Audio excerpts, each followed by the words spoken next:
Amém, querido? Então abra sua Bíblia comigo no livro de Josué.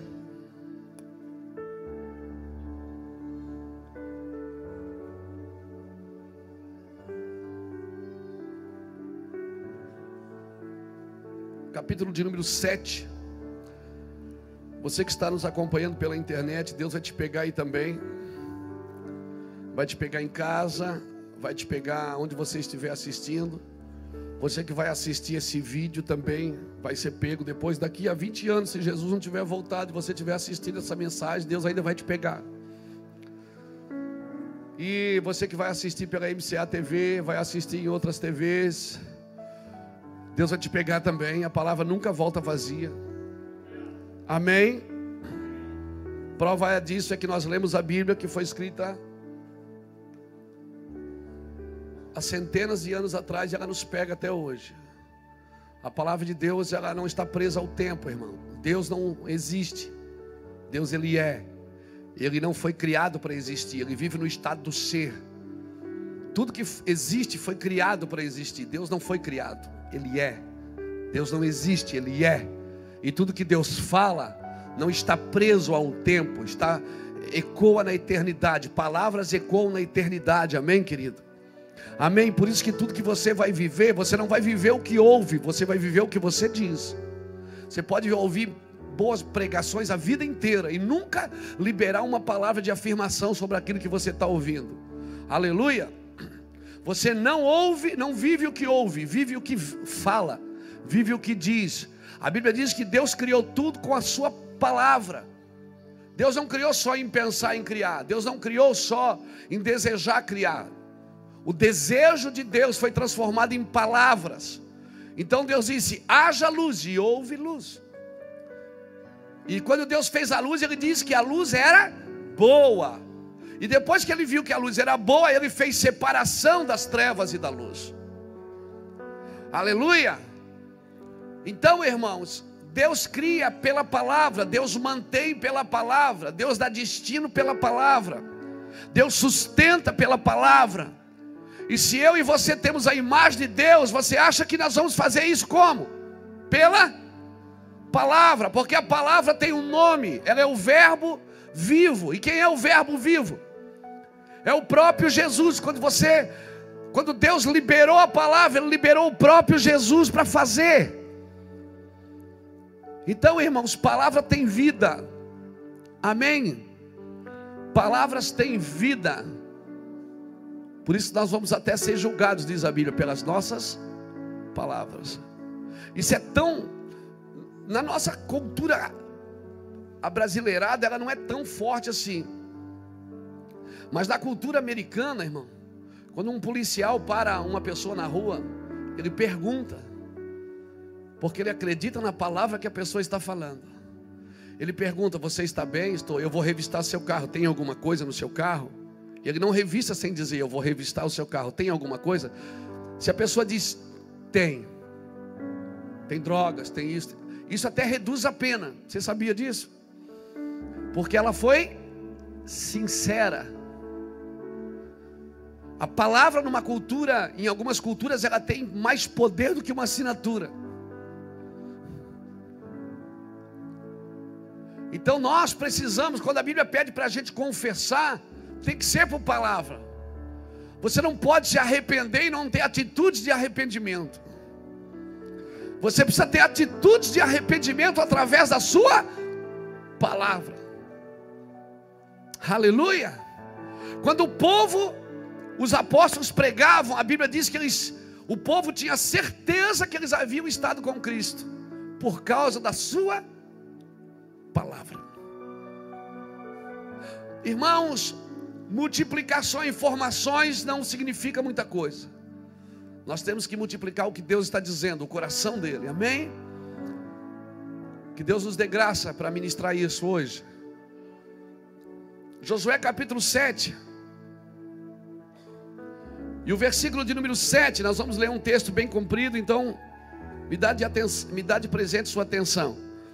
Josué 7:7 diz assim: disse Josué: ah, Senhor Deus, Por que fizeste a este povo atravessar o Jordão para nos entregares nas mãos dos amorreus, para nos fazeres perecer?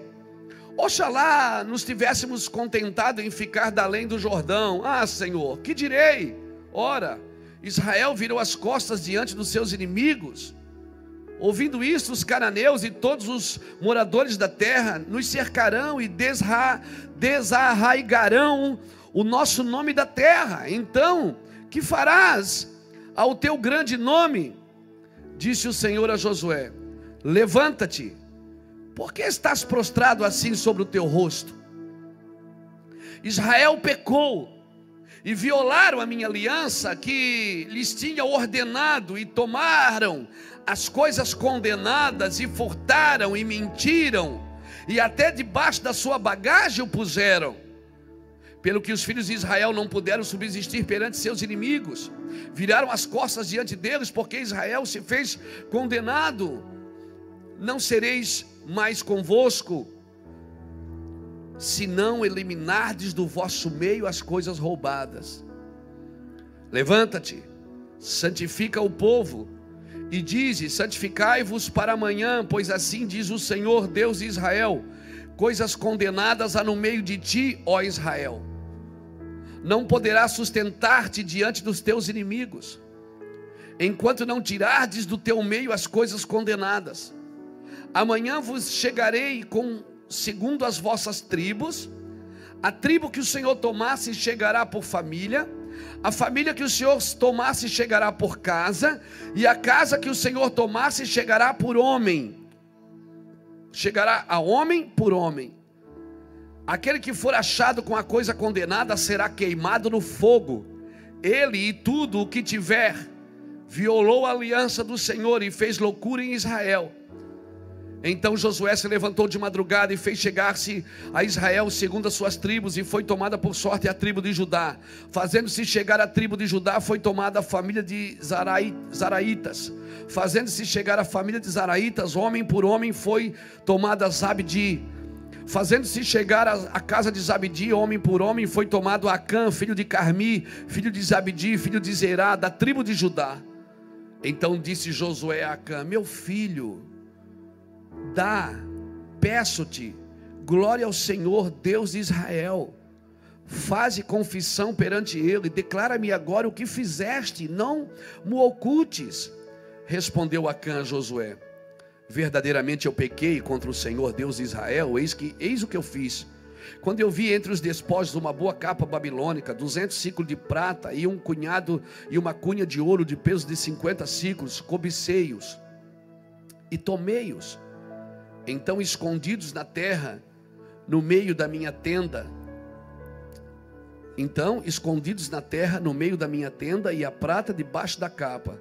Então Josué enviou o mensageiro, que foram correndo à tenda, e realmente tudo estava escondido na tenda, e a prata debaixo da capa. Tomaram aquelas coisas do meio da tenda e as trouxeram Josué e a todos os filhos de Israel, e as puseram perante o Senhor. Então Josué e todo Israel com ele tomaram Acã, filho de Zerá, e a prata, e a capa, e a cunha de ouro, e a seus filhos, e as suas filhas, e os bois, e os jumentos, e as suas ovelhas, e a sua tenda, e tudo o que tinha, e levaram-nos ao vale de Acor.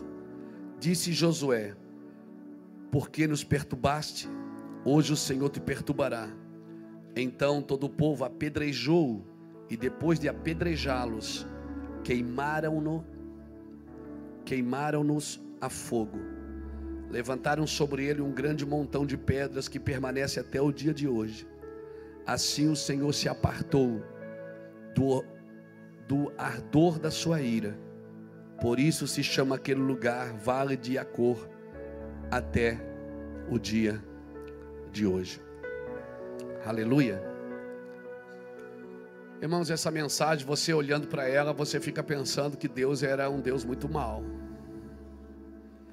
Quando você lê assim, Deus chamar uma família inteira, com filhos, filhas, crianças, adultos, com seus bois, com seus cavalos, com seus animais, com as suas cabras, botou tudo no meio, apedrejou, e depois de matar, queimaram a fogo. E depois de queimar a fogo, fizeram um montão de pedra e erigiram uma coluna e deixaram lá até o dia de hoje.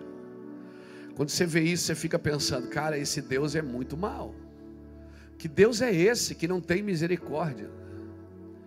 Que Deus é esse? A impressão que você tem que no Velho Testamento Deus era um Deus cabreiro, irado. Aí no Novo Testamento ele aceita Jesus e fica bonzinho. Aí você percebe que parece que no Novo Testamento ele mudou as suas atitudes. Mas não. Em toda a Bíblia, irmão, toda a ira de Deus, ela tem um motivo. Em toda a Bíblia, você vai ver que a ira de Deus, ela tem um motivo. Deus não se ira por se irar, porque a sua natureza é bondosa. Ainda que seja justa, a sua natureza é bondosa. A sua natureza é poderosa. Deus é um Deus bom. É desse princípio que eu preciso partir, que Deus é bom. Deus é bom em todo tempo Deus é bom. Essa é a minha base de partida.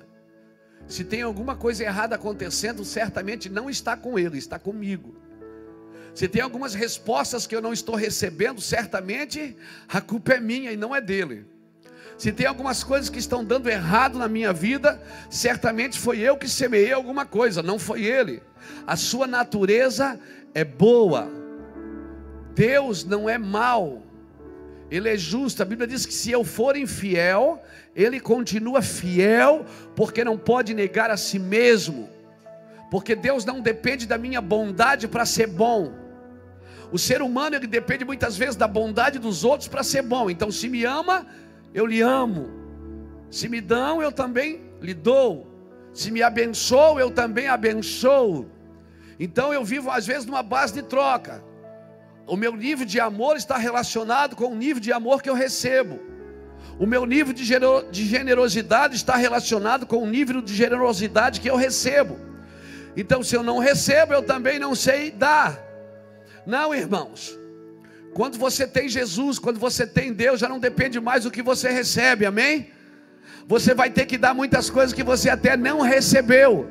A graça de Deus, ela vai reinar na sua vida e ela vai te dar condição de você exalar o bom perfume de Cristo, de você dar coisas que você não tinha, que ninguém fez por você e você vai fazer pelos outros, amém? Porque você não vive mais à base de troca. O seu amor não é a base de troca. Você agora descobriu que amor não é um sentimento, é uma pessoa. Aleluia!